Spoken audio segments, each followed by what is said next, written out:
강철아, 미안하지만 네가 이제 나와줘야겠어. 용감나리가 오셨다고. 무슨 소리라는 거야? 걔는 그날 이미 죽었다고. 빨랑 천도제나 해서 보내. 아씨, 이거 어떡하지? 팔척기가 융갑의 혼을 풀어주어 여리와 강철이를 혼란에 빠뜨리고 그 사이 원자의 몸을 빼앗아 왕가까지 뒤흔드는데, 야광주를 먹은 팔척기에게는 여리가 원자에게 쥐어준 경기석도 더 이상 아무런 소용이 없었는데요. 한편 광안문집을 보게 된 왕은 강철이가 승천하지 못한 이유를 꿈에도 모른 채 용당골 사람들의 한을 풀기 위해 강철이와 여리를 급히 불러 광안문집의 내용을 모조리 말해줍니다. 이제 귀궁의 비밀이 하나씩 벗겨지며 마지막을 향해 가고 있는데요. 회오리가 휘몰아치듯 이때까지 풀어놓은 모든 서사가 한꺼번에 터지며 13, 14화는 이 드라마의 클라이막스가 될 것임이 확실해졌죠. 이번 주 절대 놓치면 안 되겠죠? 그 전에 좋아요와 구독 눌러주시고 제 예상 시나리오 시작하겠습니다. 드디어 광안문집을 손에 넣은 강철이 일단 뒤쫓아오는 최원호를 따돌리고 왕에게 건네줍니다.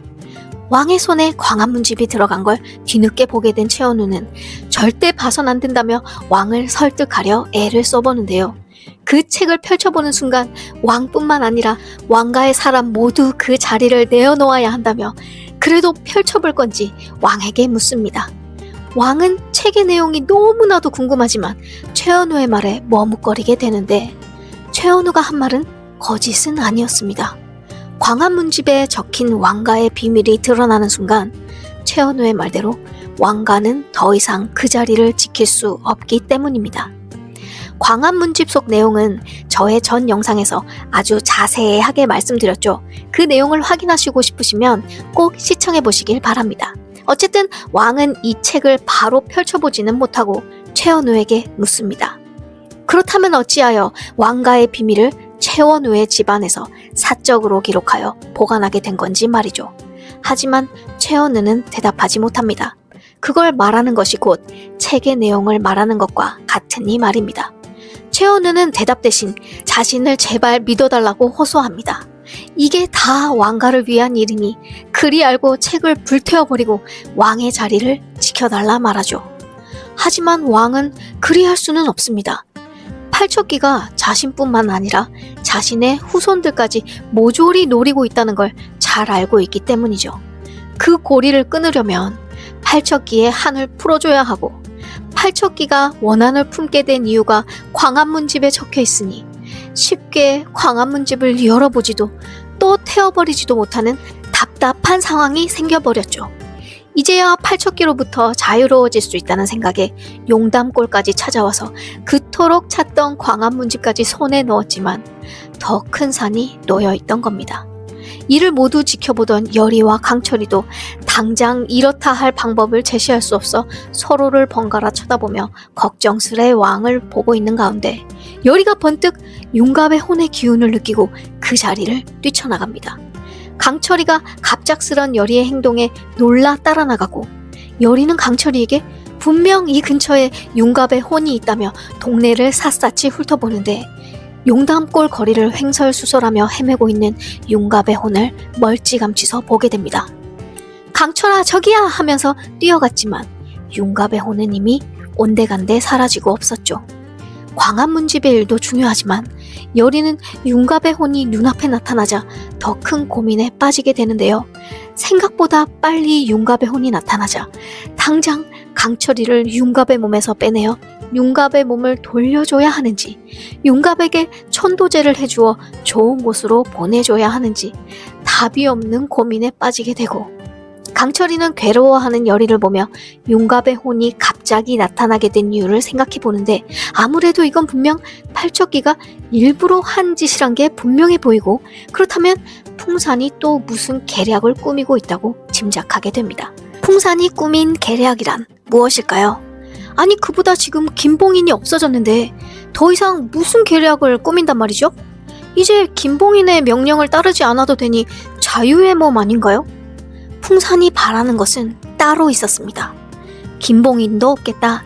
하늘 아래에 무서울 게 없어진 풍산은 야광주를 먹어 막강한 힘을 얻은 팔척기를 이용해 원자를 볼모 삼아 왕을 무력하게 만들어 허수아비 왕으로 내세운 뒤 자신이 이 나라를 쥐고 흔들어 부귀영화를 누릴 작정인 것이죠.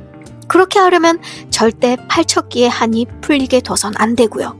여리와 강철이가 팔척기의 한을 풀어주러 용담골까지 가버리자 풍사는 팔척기를 이용해 융갑의 혼을 꺼내어 그들 앞에 보여주곤 여리와 강철이를 혼란에 빠뜨립니다. 갑자기 용담골에 떨궈진 융갑의 혼은 자신의 몸으로 여리와 다니는 강철이를 보게 되고 인간인지라 자신이 이미 죽었다는 사실을 망각한 채 육신에 점점 욕심이 생겨나 강철이에게 원한을 품게 됩니다.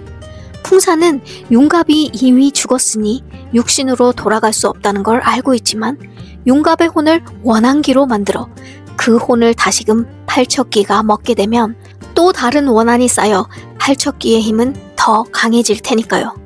이 둘을 혼란에 빠뜨림과 동시에 융갑의 혼을 원한기로 만들어 다시 먹고 더 이상 팔척기를 아무도 건드릴 수 없게 만들고서 여리와 강철이를 없앤 다음 이제 왕가를 자신의 허수아비로 만들면 풍산의 계획이 이루어지는 거죠. 그리하여 융갑의 혼을 빼놓고 풍산은 팔척기를 원자에게 보냅니다. 여리는 용담골로 오기 전에 원자에게 경기석을 지어주었죠. 이 경기석을 가지고 있으면 팔척기로부터 안전할 거란 말하면서요. 하지만 야광주까지 먹은 팔척기에겐 더 이상 경기석도 통하지 않았습니다. 원자는 결국 팔척기에게 또다시 빙의되고 맙니다. 한편 여리는 풍산의 계획대로 무척이나 혼란스러워하죠.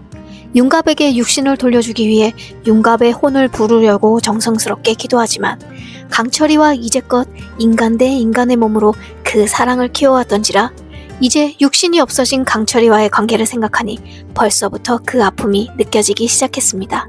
그런데 아직은 강철이를 융갑의 몸에서 빠져나오게 할 방법을 모르니 일단 융갑의 혼을 만나 강철이에 대한 오해만이라도 풀어주기 위해 온 힘을 다해 기도합니다.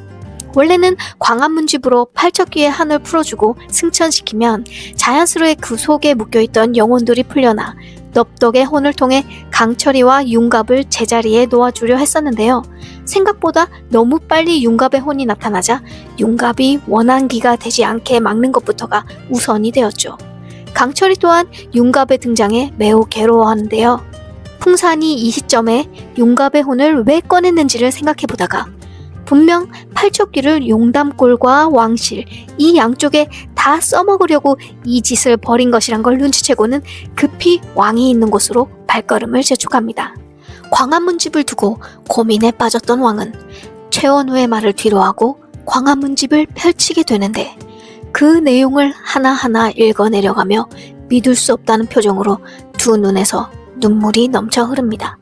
그를 지켜보는 최원우도 함께 고통스러워하며 고개를 들지 못하죠.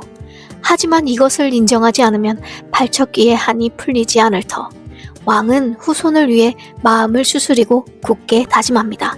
때마침 강철이가 왕에게 도착하여 풍산의 계획을 고하고 왕은 서둘러 팔척기의 한을 풀기 위해 광합문집을 강철이에게 건네주는데 그 내용을 확인한 강철이는 손을 떨며 천천히 고개를 들어 왕을 노려봅니다.